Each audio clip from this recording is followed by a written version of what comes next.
Fala, construtor! Seja muito bem-vindo a mais um episódio do ObraCast, o podcast que fala sobre obras na Rádio Jovem Pan São José dos Campos. Hoje é um episódio especial, estou recebendo aqui meu sócio na Laço Gestora de Obras, Rosalvo. Também estou recebendo aqui o Thiago, da OHL, que fornece para a gente energia fotovoltaica, para a gente falar sobre esse assunto. Bom, bem-vindo, Rosalvo. Olá, ótimo dia. Sou Rosalvo, CEO da Laço Construtora, sócio do Evandro Rosaí, e é um prazer estar com vocês hoje aqui. Precisa vir mais, hein? Eu convido toda hora. A turma fica falando, mas e o Rosalvo não vai? Eu convido direto. O Rosalvo é mais cegado, né? Mais tranquilo, né? Ele quer. Agora, quando é de elétrica, ele gosta de vir. Mas é isso aí. Bom dia, Thiago, tudo bem? Bom dia a todos. Eu sou o Thiago, proprietário da OHL Energia Fotovoltaica, atuando aí no Vale do Paraíba, Estado de São Paulo, projetos maiores no Brasil inteiro. Ah, legal. Então tá bom. Convidei você, né, Thiago, porque existe muito misticismo, né, em relação à energia fotovoltaica. Tem gente que confunde com aquecimento solar, né? Então, assim, tem uma série de crenças místicas que a gente quer tentar esclarecer aqui para que o nosso ouvinte, né, saia cada vez mais esclarecido, né? E assim, antes de começar, vamos lá, a gente trouxe aqui você que é membro do nosso Constru Clube, o nosso clube de fornecedores, a gente sempre traz um brinde para vocês. Passa aí o sim, outro, hein? Né? Para a gente poder... Nossa, legal, hein? Com a carinha. Aí, ó, diferente, ó. É isso aí. Tá certo? Então ali tem uma aguinha, se quiser, puxa pra gente, por favor. E pra gente começar, contar um pouco da sua história pra gente, Thiago. Vamos dizer assim, você... energia fotovoltaica é um negócio muito recente para a maioria das pessoas. Sim. Mas eu acredito que você já esteja no ramo há um certo tempo, né? Qual que é a história e desde quando você está no mercado? A gente está no mercado, eu abri o OHL já faz praticamente 10 anos que eu comecei. Eu vim de outro mercado, tá?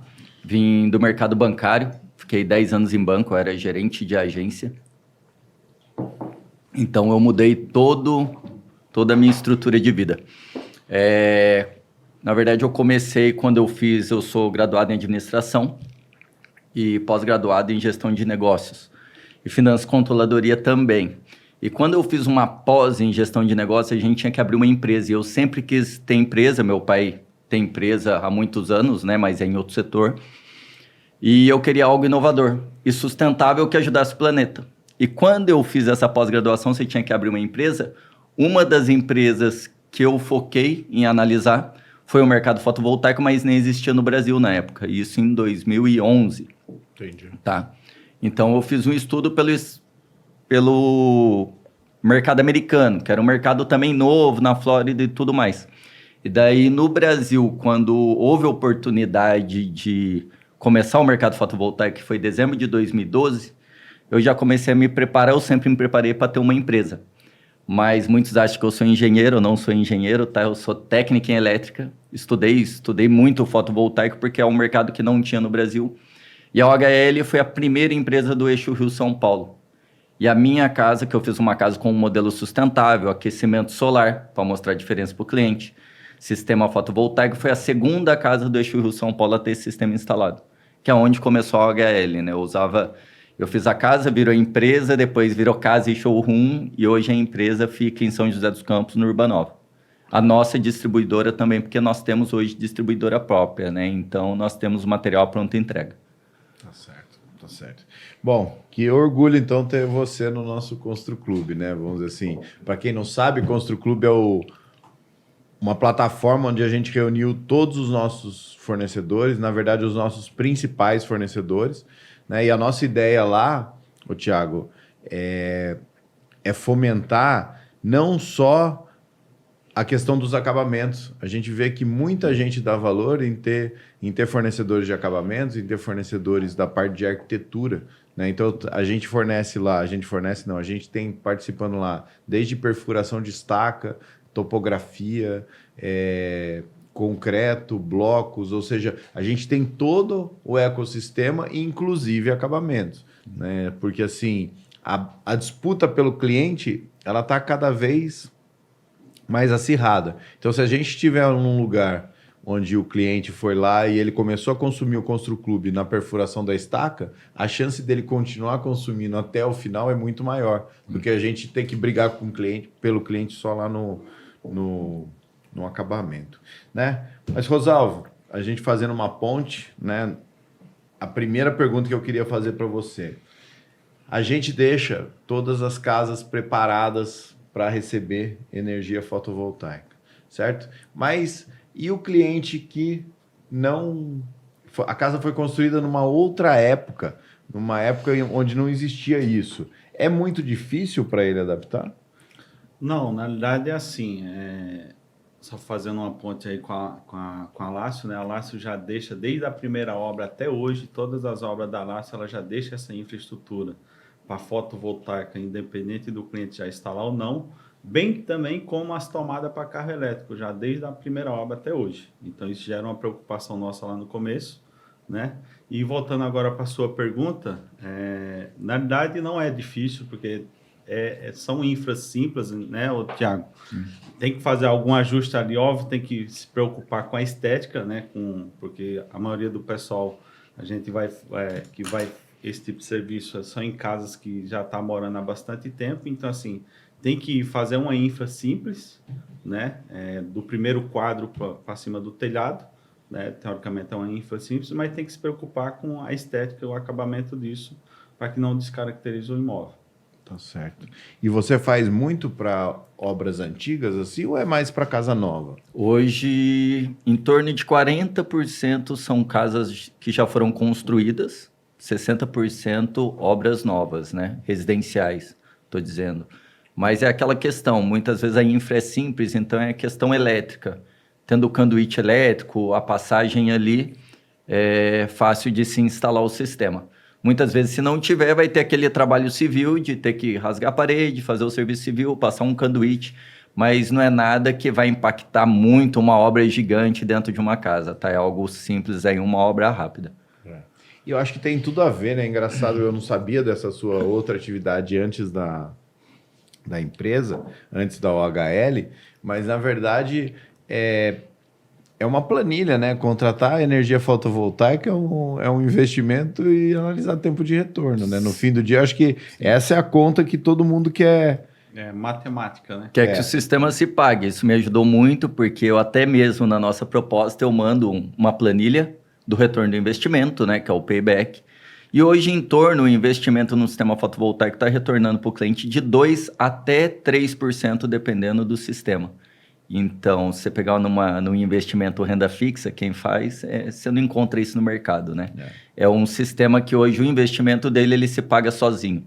Em torno aí de 3 a 4 anos, no normal, no residencial, é um sistema que já se pagou. Entendi. E assim, vamos lá. Qual foi a data que existia uma regra e mudou? Foi dezembro do ano passado ou do retrasado? Na verdade, o que acontece? Porque eu estou desde o começo, né, no mercado, quando não tinha muitas regras, tinha impostos sobre equipamentos, então estou falando algo que o payback, quando eu ia vender para o cliente, há 10 anos atrás, era 13 anos. Era muito difícil o cliente querer a tecnologia, a não ser que ele queria mesmo implementar a questão sustentável no imóvel dele. Que tem muito esse apelo sustentável e as pessoas estão muito focadas nisso nas obras hoje em dia, né? Diminuir a quantidade aí de resíduos e impacto no planeta. Que a gente vê também o que está acontecendo, né? Rio Grande do Sul aí existe um impacto ambiental tremendo para acontecer isso. Mas quando eu começo a avaliar para o cliente, eu verifico o cliente, ele vem já com esse apelo de querer ver o sistema, a gente analisa dá todo o suporte para ele ali, para chegar e mostrar para ele não só o retorno do investimento, mas também a aplicabilidade desse sistema, o quanto vai ser bom ele colocar no imóvel dele, até mesmo para a valorização do imóvel, né? Então, não somente como investimento financeiro, mas Entendi. A gente vê o investimento no imóvel. Sim. E assim, o que eu percebo, né? Vamos lá. Trazendo um exemplo, uma conta de R$ 300. Você acha que a pessoa investe, fazendo um aproximado, você acha que ela teria um investimento de quanto e quanto ficaria a conta dela no pós? Daí vai depender do tipo de ligação, tá? Porque mesmo você tendo um sistema fotovoltaico, você é obrigado a pagar um custo mínimo de disponibilidade, isso desde 2012. Como eu estava falando, em 2015 houve uma mudança, daí houve a legislação, onde o governo, para impactar a inserção dessa tecnologia, ele falou, ó, vai ser isento o fio da linha de transmissão. Hoje a gente possui a cobrança na conta de energia, você pegar a sua conta, são muitos custos lá, linha de transmissão, perda de energia e tudo mais. Ele isentou 85% do fio A, que a gente diz fio A, e 15% do fio B. O que é o fio A? O custo da linha de transmissão. Basicamente, hidrelétrica, torre de energia, subestação. Fio A, subestação até chegar a energia na casa do cliente. Isso era isento, mas era uma isenção que ia acabar. Não existia uma taxação. Em 2022, eles falaram assim, vai começar a cobrar esse fio, porque já vimos que o mercado já está andando sozinho. Então, vai voltar essa cobrança. Até porque, até 2022, teve muito investidor em usinas solares, grandes usinas.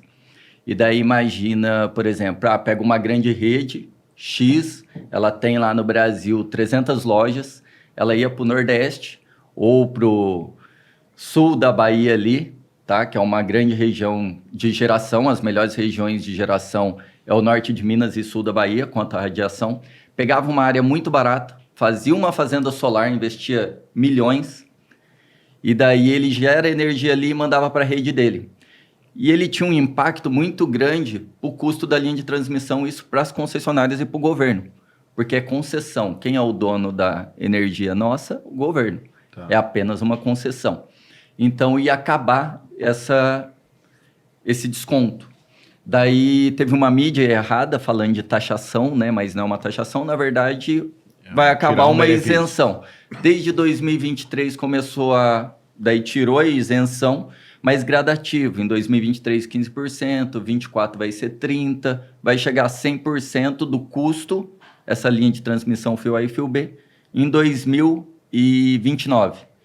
Então, se eu falasse hoje, um cliente, a rede dele é trifásico, vamos falar de um cliente aí no alto padrão, trifásico normalmente, ele é obrigado a pagar 100 kWh todo mês, de custo mínimo, e o imposto de energia consumida, ICMS, PIS, COFINS, que impacta diretamente no custo mínimo.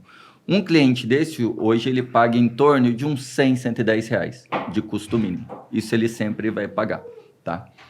Então, se eu pegar um cliente, você falando, ele gasta 300 reais em quilowatts, vamos pegar um por um real, 300 quilowatts. Menos os 100 que ele é obrigado a pagar, eu não preciso instalar um sistema de 300 para ele.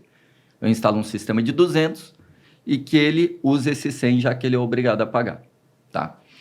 Então, fazendo dessa forma, um sistema para gerar 200 kW hoje, o cliente ele vai gastar instalado hoje, não chega a quase 10 mil reais.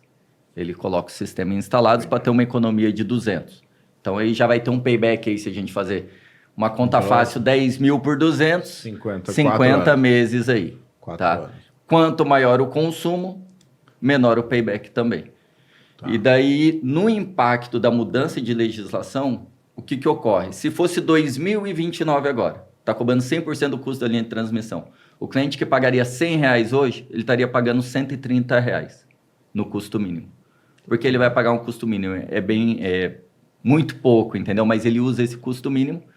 E vindo essa nova legislação também, não foi ruim, porque hoje o payback do sistema é bem menor. O mundo globalizado, o que eu vendo hoje é vendido em qualquer lugar do mundo. Na verdade, na China, que eu fui para a China, né, eu conheço os fabricantes, a China, as fábricas não conseguem suprir a demanda mundial para o fotovoltaico. Então, a gente tem o menor custo possível hoje na implantação desse sistema. Entendi. E até mesmo porque, né, Tiago, a tecnologia mudou muito de 2012 para cá, né?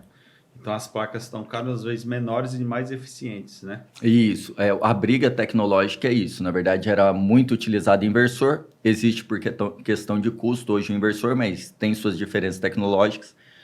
Hoje eu trabalho muito com microinversores, tá? Microinversor é a tecnologia mais atual que tem.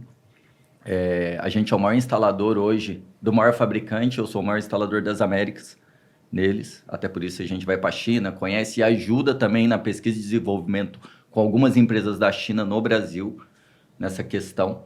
E existem os módulos eles vão melhorando a eficiência e potência, não quer dizer que o mais potente é mais eficiente também, tá?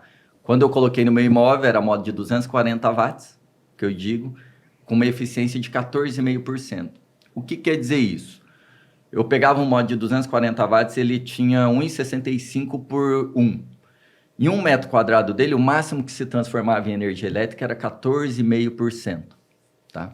Hoje eu trabalho com módulos que tem tecnologias diferentes, não só de eficiência, mas eu tenho um módulo lá que é igual borda infinita de celular, que a gente chama de full screen.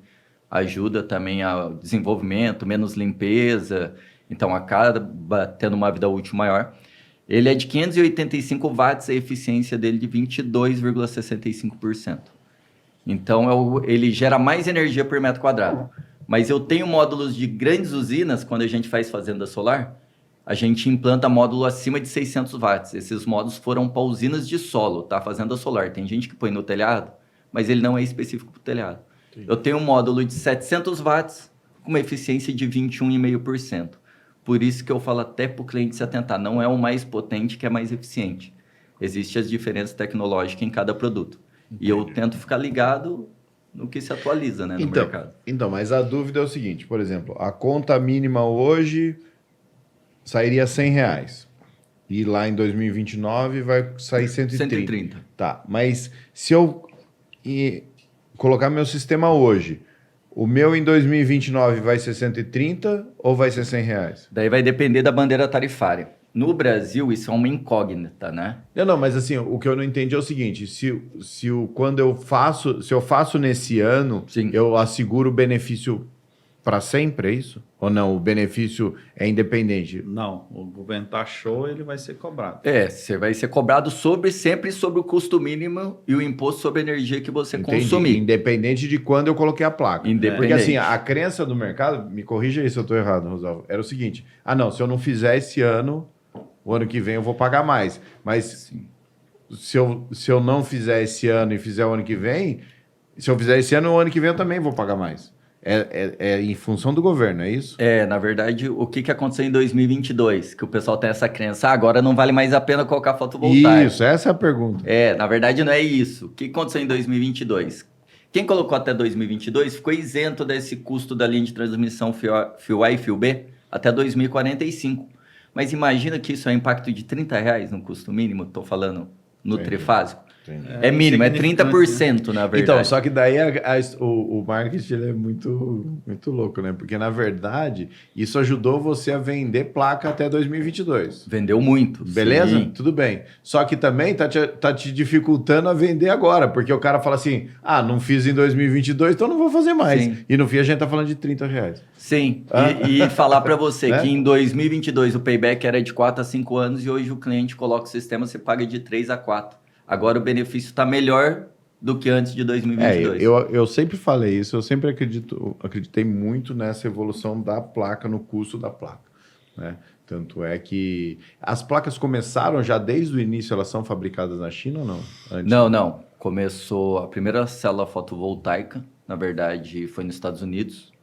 O nome é OHL, tá? É por causa do primeiro estudioso que conseguiu fazer a primeira célula com o estudo fotovoltaico. Ele não é o cientista. Tá. Ele foi quem conseguiu executar, que foi Russell Wall. Isso em 1954. Em 56 foi feita a primeira célula. A Alemanha, ela dominou esse mercado muitos anos, mas a China, como um todo, questão de fabricação, mão de obra, ela dominou o mercado e hoje ela domina 90% do mercado fotovoltaico. E ela entrou quando nesse mercado? A China, uns 20 anos, mais ou menos, quando ela já está com o mercado. Chegou no Brasil, já era produto da China? Sim, produto fabricado na China. Entendi. Porque assim, as crenças realmente são muito grandes. Então vamos lá, se a gente colocar, se ele tiver uma conta de R$300, ele vai gastar em torno de R$10 mil. e vai economizar os seus 200. Vamos pôr, porque o 100 Não, ele é mas obrigado a você pagar. sabia que, assim, ó, vou te falar uma visão para você entender como lado de consumidor, né? Assim, o Rosalvo sabe que, cara, o engenheiro civil ele tem muita dificuldade de entender elétrica. Uhum. Né? Então, assim, não. E, cara, todos os assuntos de elétrica, cara, quem cuida na empresa é o Rosalvo, porque eu realmente não. Então, a crença que eu tenho, eu sou só consumidor, tá certo? Para mim, aqui eu sou só consumidor. O que eu percebo é o seguinte: a preocupação do cliente não é o quanto vai economizar. A preocupação do cliente é o quanto ele vai gastar. Sim, Né? o investimento. É o investimento. Até acho que é o seguinte, poxa, então vamos fazer o seguinte, se eu não tenho 20 mil, meu sistema completo seria 20 mil, então vamos fazer um de 10 e depois eu faço mais 10. Né? Ampliável, vamos Hoje chamar você assim. pode fazer assim, Isso aí, a tecnologia do microinversor, ela proporciona isso. Eu consigo colocar uma usina pequena, com 2 módulos e um microinversor para o cliente hoje. O que vai limitar ela? Área de telhado disponível, que a gente tem que ver boas áreas, né? Não pegar pontos de sombreamento, nada disso. E a questão elétrica da casa, se a infraestrutura suporta a usina que tem no telhado. Entendi. E se o telhado aguenta também, tá? Tem outra preocupação aí, que daí é a sua parte civil. Sim. Mas agora... É que eu acho que hoje é uma grande preocupação do pessoal, né? A gente vê aí com essas tempestades que tá dando aí fora do comum, essas ventanias. Então, o pessoal, esse mundo do mercado de fotovoltaico, ele trouxe muita gente no começo lá com um certo amadorismo, né? E muita gente está pagando essa conta agora, né? Com, assim, de sistemas mal instalados, telhados que são arrancados, a gente vê aí frequentemente Sim. algumas reportagens, porque o cara não pensou nessa estrutura, né, no melhor jeito de fixação, né? Então é uma coisa que tem que se preocupar muito, né? Sim. Na verdade, assim, infelizmente, né? Desde quando eu abri o HL, como eu vim de um mercado bancário tudo estruturado, primeiro que eu falo assim, a prestação de serviço é visto muito como amadora, né? Daí eles tentam jogar o preço lá embaixo como se todo mundo faz a mesma coisa da mesma forma, e não é isso. Tentei vir com mais profissionalismo, então, desde quando eu abri a empresa, equipe de engenharia, equipe de instalação, eu atendo também na parte comercial, e hoje eu tenho toda a estrutura, né? Desde a distribuição, para tirar isso do cliente final. E, claro, trabalhar com produtos de primeira linha, que existe produtos de todas as formas aí no mercado. E uma coisa que muita gente não sabe, no mercado fotovoltaico é tudo específico. Cabo fotovoltaico é específico. Suporte, que nem você falou, tinha muita gente que o cara, para economizar, não usava o suporte que é homologado pelo fabricante e fazia o suporte. E daí dava esses problemas. Você vê telhado voar, ele faz aquele... igual uma asa de avião em cima da casa. Quem garante que a estrutura da casa vai aguentar aquilo ali? Vem a força de tração do vento e leva embora. Sim. Entendeu? Mas no mercado fotovoltaico até o suporte é específico. Se eu utilizar, por exemplo, um suporte não especificado pelo fabricante, isso dá perda de garantia do módulo. Então não adianta eu falar para você, o módulo tem 30 anos de garantia de eficiência. Se você pecou na instalação, você perde garantia. Falo que é igual um carro, você não colocou a peça original, colocou o paralelo, acabou a garantia do seu carro, mesmo no tempo de garantia. Mas vou até fazer uma analogia aqui, né, Rosalvo? O que a gente percebe na obra é o seguinte, o cara quando ele vai colocar o fotovoltaico, ele parece que ele está num restaurante all inclusive, entendeu? Sim. Ele começa a achar que ele não está pagando. Sabe, eu olho essa crença e eu falo, cara, então ele põe trocador de calor maior do que precisava, ele põe... Não é isso, Rosalvo? Conta aí pra gente. Não, aí na verdade é o seguinte, o cara vai falar, eu tenho fotovoltaica, eu vou botar equipamento de tudo que é jeito, porque eu não pago conta, né? Vou usar tudo. E aí ele esquece que ele botou um sistema dimensionado para as condições dele na época, né? Então, conforme você aumenta essa demanda, você também tem que aumentar esse sistema. Caso dê, né? Se não der, não tem como. Sim, porque todo sistema é dimensionado de acordo com o consumo do cliente. Ele pode aumentar o consumo? Pode. De duas umas. Ou ele vai expandir o fotovoltaico, ou ele vai pagar aquela diferença da conta para a concessionária. E fora a infraestrutura da casa, né? Por exemplo, colocar um trocador de calor Pô, aquele lá que a gente colocou agora lá parece um gerador de energia. Parece um ar-condicionado de shopping, né? Aí você fala assim, cara... Trocador, equipamentos de sauna, né? Você pega equipamento de sauna aí de 27 mil watts, né, cara? Então é muita coisa, é uma demanda muito alta para um sistema desse, né? Você tem que ter espaço, você tem que ter mexer a infraestrutura também, né? Elétrica Cabeamento elétrico. O outro problema que a gente tá, né, Rosalvo? É importante esclarecer aqui até, a gente usar o momento aqui para esclarecer, é o seguinte. Existe a tomada para carro elétrico, Sim. certo? Só que a tomada para carro elétrico, eu vou falar um exemplo de um carro que me passaram como exemplo. Eu demoraria 8 a 10 horas para carregar. E aí é uma tomada padrão. Essa tomada, a engenharia consegue deixar previsto no projeto. Sim. Né? Certo? Beleza. Só que agora, as montadoras de energia, montadoras de carro, do veículo, estão fornecendo o quê? Vendem junto com o carro, já vende um carregador rápido. Só que daí esse carregador rápido, ele tem uma amperagem diferente, ele precisa de uma outra infraestrutura, Sim. precisa até de outro aterramento. Né? E a gente, às vezes, né, Rosalvo, foi colocado meio em prova. Pô, mas você colocou a tomada? Eu falei, cara, eu coloquei a tomada, é que nem você está falando. Eu coloquei a tomada há 5 anos atrás. A tecnologia que existia... Era uma. Sim. A tecnologia naquela época, essa tomada atendia, mas igual o fotovoltaico, né, os carros elétricos hoje tá numa constante evolução de mudança, né? Então você levava de 8 a 12 horas para carregar o carro, o pessoal agora quer carregar em 3. Só que isso demanda de um consumo maior. Então, consequentemente, toda essa infraestrutura, essa potência dessa tomada, ela muda. Sim. Isso, nós fazemos instalação de wallbox também, vendemos, né, wallbox. Eu tinha um carro elétrico, 100% elétrico, então, primeiro a briga do carro elétrico, não dá para você colocar num padrão, porque existem pelo menos uns 3 padrões que vem no Brasil. Cada montadora, uma muitas vezes não usa o mesmo padrão que a outra, mas isso está funilando para ser um padrão só, né, um padrão mundial. Ainda não está 100%, mas o carregador tipo 2, que a gente se fala que é o que mais vê, ele é 80% já dos veículos, então provavelmente vai ficar esse tipo 2. Mas do carregamento do carro, o que ocorre hoje? Hoje a gente está com carro com baterias de maior potência, e daí tem que colocar aquele all-box de maior potência para ele carregar em menos tempo. Posso colocar um all-box de menor potência para o residencial, vai suportar naquela infra da casa dele de 5 anos, mas daí a bateria do carro tem uma amperagem mais alta, vai demorar mais horas para carregar. Eu posso colocar um wallbox que vai demorar 20 horas, mas ele pode comprar um mais potente, mas ele vai ter que refazer a infraestrutura da casa dele, né? Porque não estava preparada para um wallbox de potência. Quer colocar um wallbox para carregar em 3 horas? Existe, mas ele vai ter aquele custo de infraestrutura. A melhor coisa, e é possível. A melhor coisa é nos projetos já puxar, já nem sei se está sendo assim, mas puxar direto da entrada, né? Já deixa a situação, normalmente, o conduíte assim, direto para lá, porque aí, cara, se aumentar, aumentou e coloca lá de... O ideal é já maior... puxar da entrada. Não, e já deixar uma infra... Deixar a infra, porque assim, você só vai saber realmente qual cabo que vai usar depois que o cara tiver o carro. Tem muito cliente que vem e fala, eu já compro um wallbox. Eu falo, não, primeiro compra o carro e vê qual que é o padrão. Depois você compra um wallbox, se não é do padrão do seu carro, então, não vai servir. Mas um wallbox aí desse tipo que você falou, um wallbox bom para carregar rápido, um carro potente, ele custa quanto hoje? Vou fazer uma conta rápida. Vamos pegar a maioria das SUV hoje, a gente é BYD aí, com as SUV aí. Grandona lá. Isso. A bateria dos carros é normalmente 80 amperes, tá?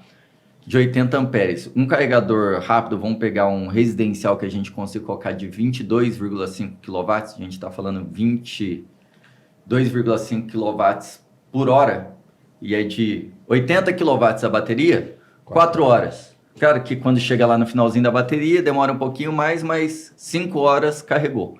Mas o investimento num carregador desse residencial hoje, o cliente vai gastar instalado hoje em torno de 15 a 16 mil. Um sistema mais básico com essa potência, tá? Daí tem sistemas com questões tecnológicas, aplicativo e tudo mais, que daí encarece um pouco mais o produto. Mas no normal, sai em torno desse valor. Entendi. E aí você põe um... E você falou assim, você acha que nessas casas nossas, que é o padrão que a gente faz, Rosalvo, a gente está falando de um investimento de quantas placas, uma conta de quanto? O cara, você acha que ele precisa investir quanto na média numa casa dessa para fotovoltaica? Olha, se a gente pegar a grande maioria dos nossos clientes, eles pagam a conta deles aí em torno de 500 a R$ 1.000. Entendi. Né? Então, na média, é porque o padrão das casas é isso que acaba consumindo.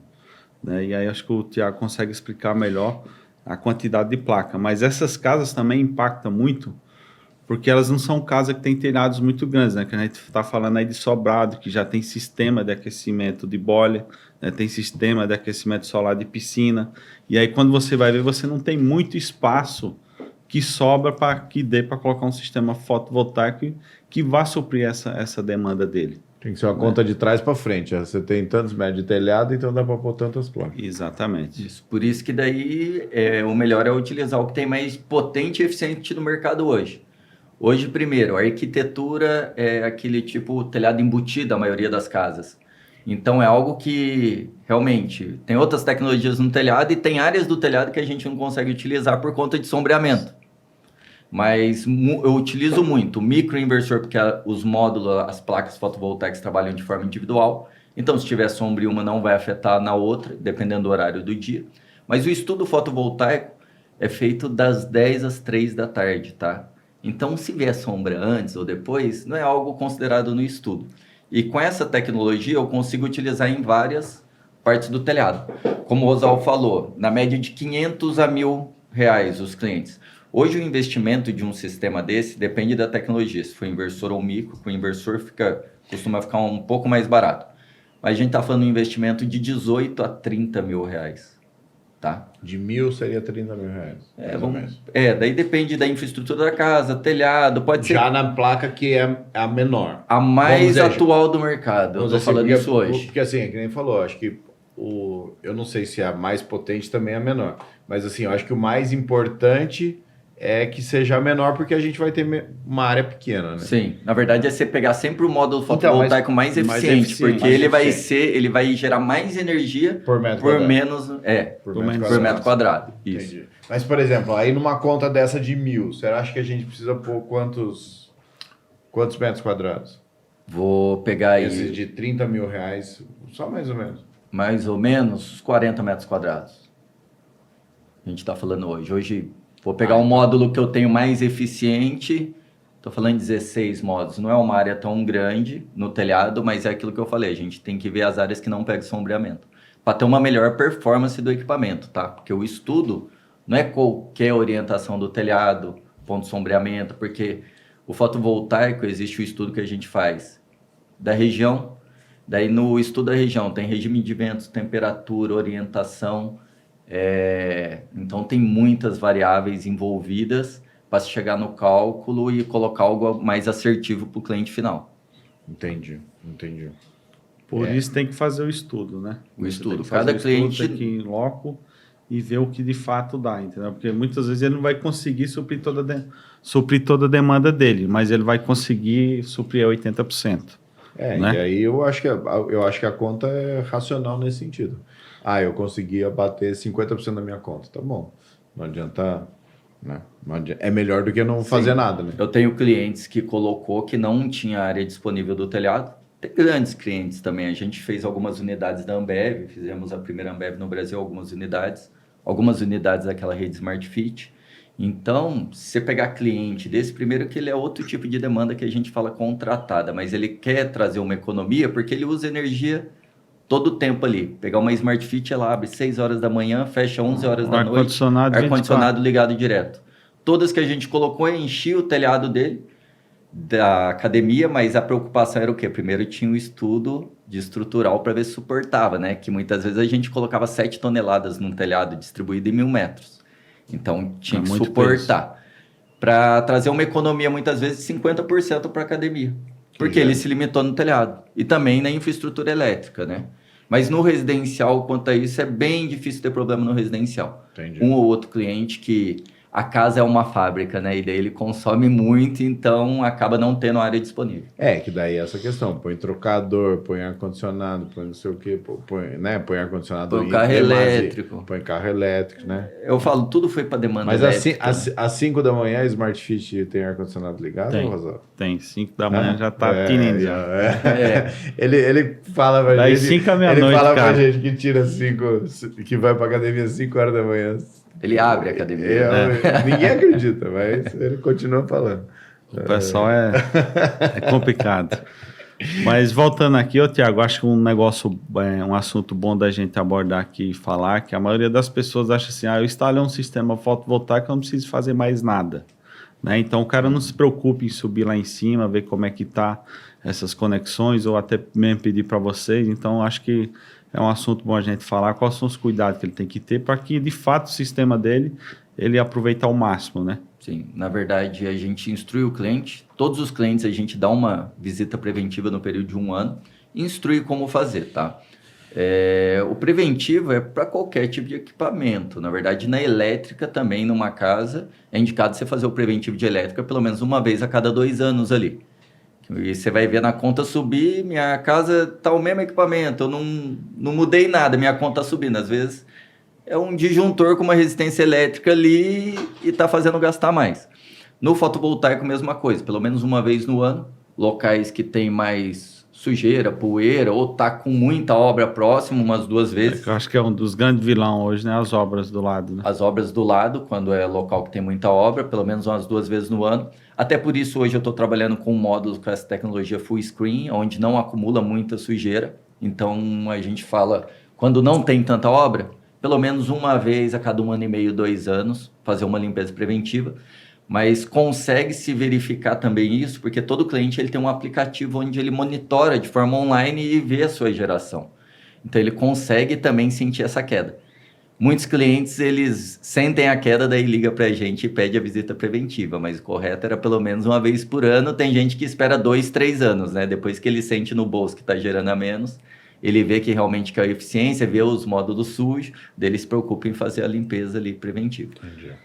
Mas essa limpeza, geralmente é o cliente que faz ou ele chama vocês? Vocês fazem esse trabalho? Hoje nós fazemos o trabalho, tá? Cobra uma visita preventiva em si ali para dar o pós-venda para o cliente, mas 80% dos nossos clientes, quando a gente instrui como limpa, aquele que não tem medo de subir no telhado e hoje deixa uma torneirinha lá em cima, ele acaba fazendo a limpeza. Porque hoje no telhado você não tem só o fotovoltaico.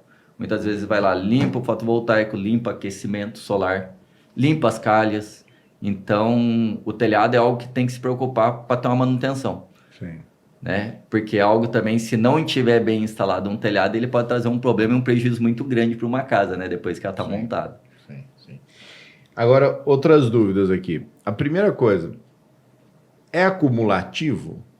Existe época do ano que se consome mais, se gera mais. Por exemplo, eu gerei esse mês, vamos falar em reais, que acho que é mais fácil para todo mundo entender. Esse mês eu gerei, então, lá R$200, certo? Sim. E aí a minha conta foi de o mínimo mais R$200. Então, beleza, ficou 0 a 0. Aí o mês que vem eu gerei R$200, mas minha conta foi 180. Esse crédito eu perco ou ele fica... Ele é uma conta corrente? É uma conta corrente. Isso. Tá. Na verdade, a geração do fotovoltaico, quando a pessoa implanta, você falando em valor monetário que é mais fácil, mas a gente sempre vem em quilowatt-hora, tá? Gerei lá 300 kWh no mês, consumi 200. Sou trifásico. Eu sou obrigado a pagar o mínimo. Gerei um crédito de 100. Esse crédito ele é válido por 5 anos, 60 meses, tá? Fica na Fica conta ali na corrente conta que você falou. E naquele mês que eu gero menos e consumo mais, se eu tenho crédito, ele faz o abatimento automaticamente para o cliente. Esse crédito também, nós podemos hoje cadastrar outro imóvel, desde que esteja no mesmo CPF ou CNPJ e na mesma concessionária, para enviar o crédito excedente para outro imóvel. Então, outro imóvel que não tem o fotovoltaico pode se beneficiar do crédito da geração desse sistema. A conta tem que estar no mesmo CPF e ser da mesma concessionária. Isso mesmo. A gente está numa região aqui, por exemplo, o cara, normalmente quem está em São José tem imóvel Caraguá, Ubatuba, São Sebastião. Aqui é sempre uma concessionária só, ou não? Não, nós temos cidades aqui que faz limite, que são os concessionários. A maior concessionária aqui é a EDP, né? A bandeira EDP São Paulo. Então, tenho clientes aqui em São José, por exemplo. Ele gera aqui em São José e manda bater em São Sebastião. São Sebastião é EDP. Agora, Ubatuba não é. Ubatuba já é outro concessionário, então já não consegue. Mas eu tenho clientes que colocam aqui e acabam mandando crédito lá. Porque no estudo de radiação também, tem gente que fala assim, eu quero pôr no litoral. O litoral aqui, sul de São Paulo, gera 11% a menos do que na região que a gente está em São José, no Vale do Paraíba. Sim. E daí tem a questão de época de geração. Quando que eu gero mais crédito? Muitas vezes no verão. Se eu pegar dezembro, é o melhor mês de geração para a nossa região. Se você em dezembro provavelmente gerar crédito, você vai usar nos meses de menor geração. Pior mês, junho, que é inverno. O sol está mais longe, está mais frio, então a radiação é menor, sua geração é menor. A diferença de geração de junho para dezembro é 40%. E a gente não vai mudar isso, historicamente, né? Não vai fazer um sol a mais, mas como eu é falo. Conta corrente... Como é conta corrente, acaba compensa. fazendo cálculo para se compensar. Tá. Mas nós fazemos o estudo para se compensar e para o cliente utiliza esse custo mínimo que ele é obrigado a pagar. Entendi. Porque ele não vira saldo da conta corrente, esse custo mínimo é um custo.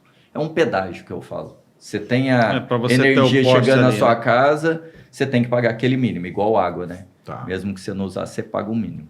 Entendi. É bem complexo. Mas voltando lá, que na verdade no meio da resposta eu anotei um negócio aqui, esqueci de falar. Então assim, como todo mundo vai ser taxado lá no... Vai aumentar taxado, o mínimo não, 2029. no 2029, o que acontece? A verdade é que quanto antes você fizer, melhor. Na verdade, quem fizer agora vai ter o mesmo resultado que vai quem ter o fizer lá, mesmo só que resultado quem perdeu fizer em esse período. 2030. A diferença é que agora ele não está pagando 100% do custo mínimo de disponibilidade. Mas também O não está 100 tendo benefício. Os R$100 hoje que ele pagaria de mínimo, hoje está saindo por R$106. Mas 2029 seria 130, entendeu? E se o cara que está lá agora, em 2029, ele vai estar com o sistema zerado, né? Já vai estar pago o já vai sistema, tá pago, daí é né? só lucro, né? É um sistema que eu não sei te dizer a vida útil final dele. Todo cliente me pergunta. Ele existe uma garantia igual de o carro elétrico, eficiência né? de 30 anos. Mas a bateria dura tanto tempo. Mas eles têm algum estudo que fala isso? Da vida útil final? Ainda não. Para você ter ideia, a primeira célula fotovoltaica foi feita em 1956, está no museu nos Estados Unidos. Foi feito para a Graham Bell, né? Para indústrias Bell de telefone, está lá no museu. Numa tecnologia bem abaixo, e ela gera lá não sei quanto miliampere. Ela é de 1956, tecnologia não é igual à atual e está gerando. E está gerando aí. Entendi. Porque a gente está falando de minério ali dentro do módulo fotovoltaico, são composições químicas, né? O maior minério que seria o silício, por isso que a placa fotovoltaica é azul, a tonalidade por conta do silício. Então, enquanto tiver movimento químico, tem geração. Quando que vai parar esse movimento químico? Ainda não sabem, né? Do mineral ali. Então, vida útil final ainda não sabe. Se a primeira que fez está gerando ainda, né? Imagina que eu instalo agora, eu nem vou ver ela parar. Eu paro primeiro. Mas, Rosalvo, já que a gente tá falando de elétrica, né, cara? Assim, nessas...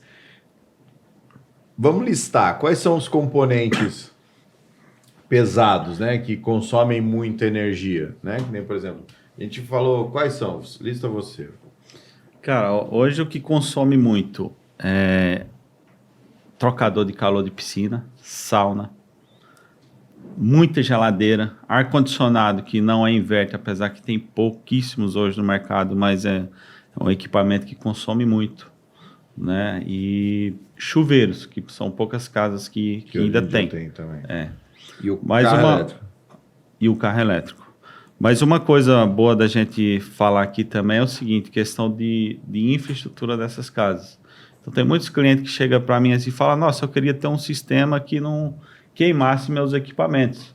Porque na grande maioria das casas que a gente vê aí não tem DPS, né? Não tem DR, entendeu? Faz uns quadrinhos aí como se fosse uma casinha bem simplesinha, entendeu? Então você até zoa eu pra caramba. Pô, você bota um armário aqui com um monte de disjuntor, tudo separado. Sabe aquele entendeu? lugar, aquele E eu lugar lembro mais bem. nobre da casa?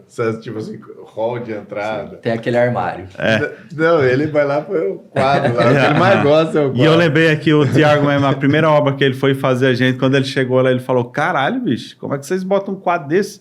Ninguém faz um quadro desse, lembra a primeira obra no Sirimbora? Mas é Entendeu? Ele infraestrutura. falou, cara, Mas vocês estão de parabéns. Isso que eu ia falar, falando sério agora, né? Qual que é a verdade? Quanto mais espaço você tem, quanto mais organizado está um quadro, quanto mais estruturado está um quadro, mais fácil do profissional trabalhar, mais fácil de você ter uma ampliação, né? Sim. E você tem que cuidar do seu patrimônio, né? Dos seus equipamentos que está lá. E o bem mais precioso hoje que as pessoas muita gente ainda não coloca e que acaba todo mundo que me questiona sobre isso, qual que é o bem mais precioso que você tem hoje? Ah, para mim é meu filho. Então, teu filho pode ser salvo por um simples DR. Sim. Então, quando você coloca isso em xeque, o cliente na hora, ele fala, cara, pode colocar. Apesar de já ser norma.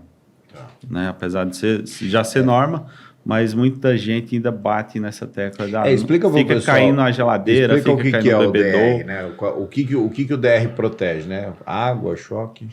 O DR, na verdade, ele é um equipamento que ele percebe, né, quando você está levando um choque, né, porque o ser humano, a corrente sanguínea do ser humano, para a gente não sofrer dano nenhum, a gente suporta uma corrente de 0,30 miliamperes. E o que o DR faz? Exatamente isso, ele está medindo ali.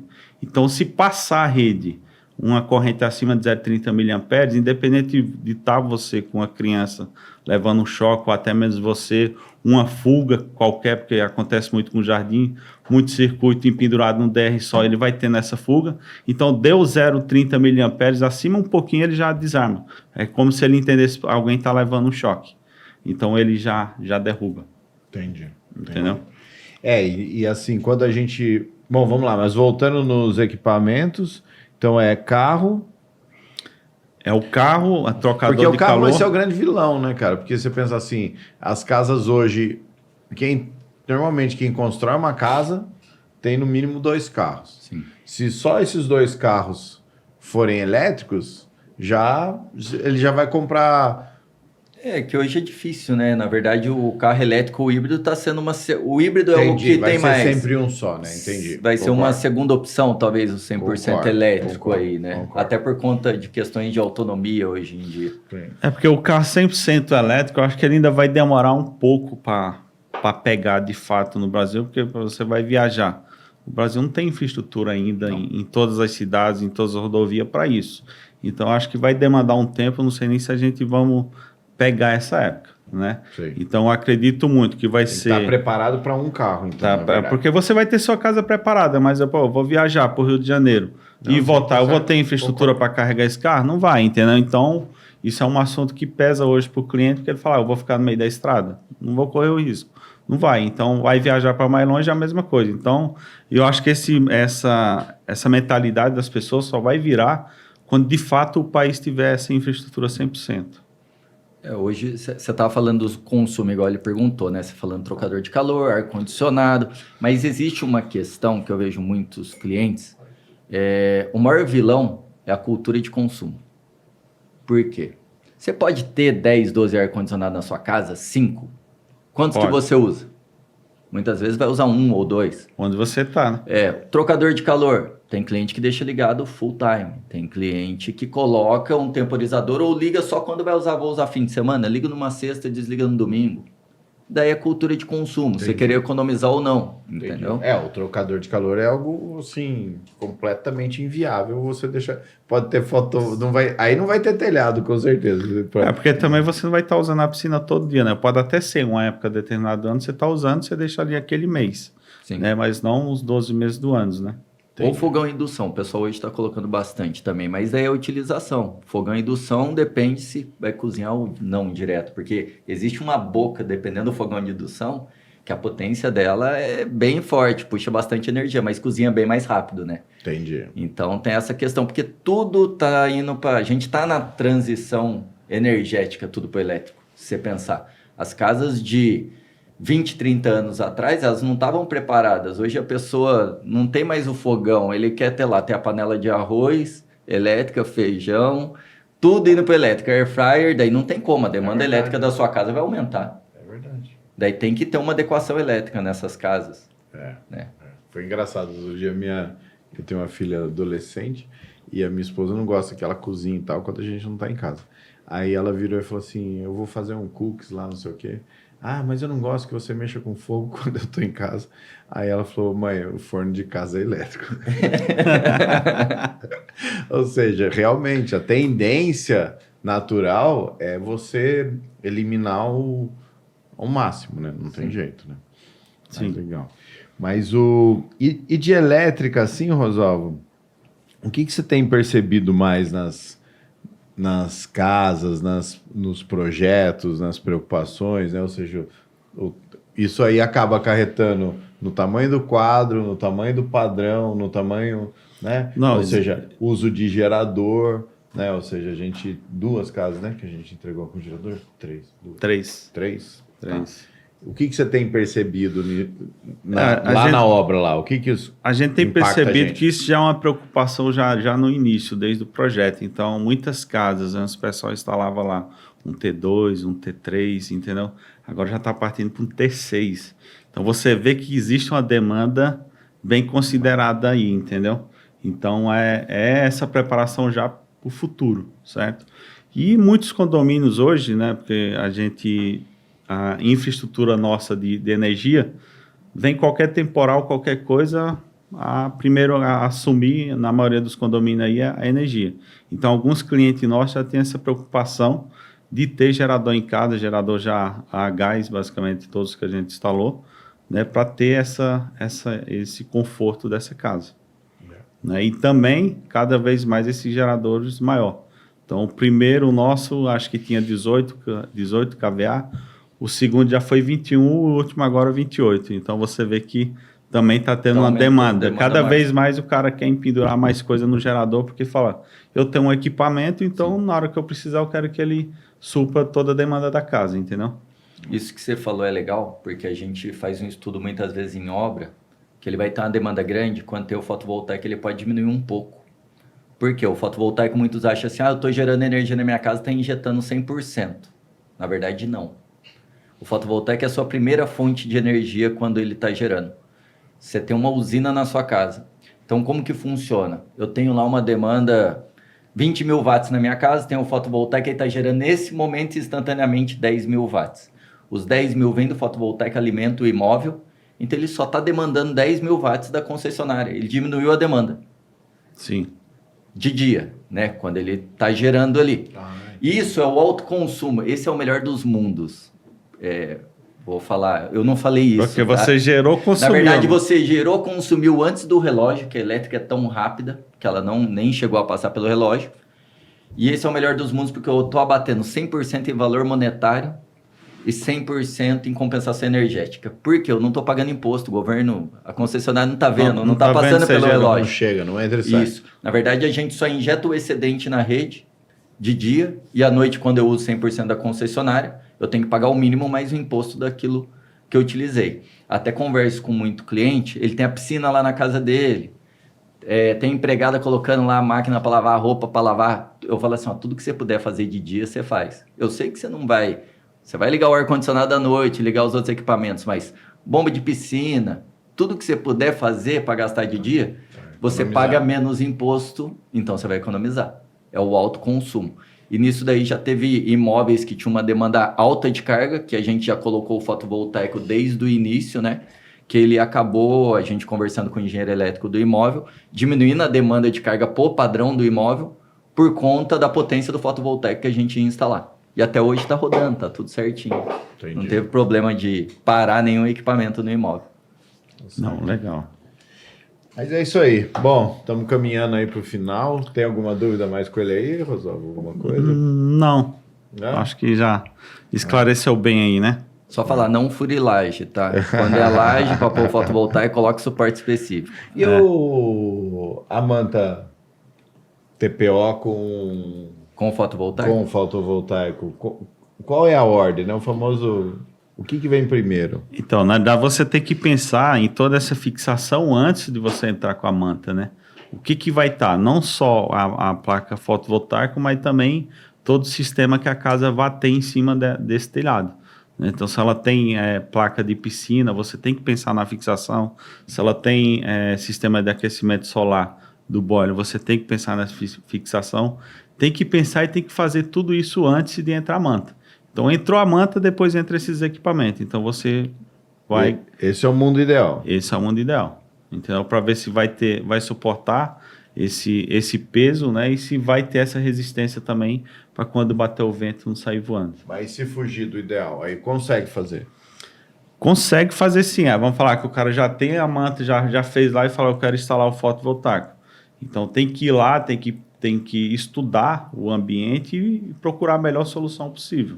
Né? Vou ter que cortar um pouco a manta aqui, fazer uma base e concretar. E depois o cara da manta vai ter que ir, dá para fazer. Mas Entendi. tem que tomar um pouco de cuidado. De cuidado, tá certo. Mas tá bom. Tiago, obrigado aí por ter vindo. Né? Sempre que quiser, as portas estão abertas. Se tiver mais outros assuntos para a gente, novas tecnologias, quando vierem as novidades, vem contar para a gente. Rosalvo, obrigado aí por ter vindo. Né? Hoje veio mais como entrevistador do que como entrevistado e é legal. Obrigado você pela oportunidade de mais uma vez estar aqui. E, Tiago, obrigado aí também, não só por ter vindo aqui, mas pela parceria de sempre, né? Um cara que sempre eu ligo para ele, está sempre à prontidão. Vamos lá, vamos ver o que dá para a gente fazer, vamos estudar o caso. Então, obrigado pela parceria. Tá bom. Eu que agradeço vocês aí a oportunidade, tá? Qualquer dúvida, quem quiser pode falar com a OHL, pode me procurar também. E o Tá? Instagram? Instagram é @OHL Energia Fotovoltaica. Lá também tem uns vídeos. Eu na China, mostrando novas tecnologias, algumas coisas que ainda não tem no mercado mundial em si, né? É muito estudo, mas logo deve estar aí. Deve estar no mercado, né? Então tá bom. Obrigado, Tiago. Valeu. Valeu. Falou.